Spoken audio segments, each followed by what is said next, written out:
Tamil Nadu exit పోల్స్లో డీఎంకేకు ఆధిక్యం, విజయ్ పార్టీకి కీలక పాత్రలో నిలిచే సూచనలు.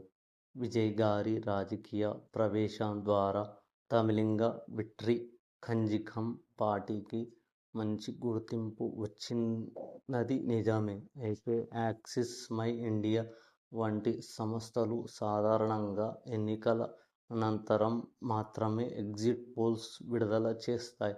కాబట్టి ఇప్పుడే ఇలాంటి సీట్ల అంచనాలను కచ్చితంగా నిజమని భావించడం సరైనది కాదు.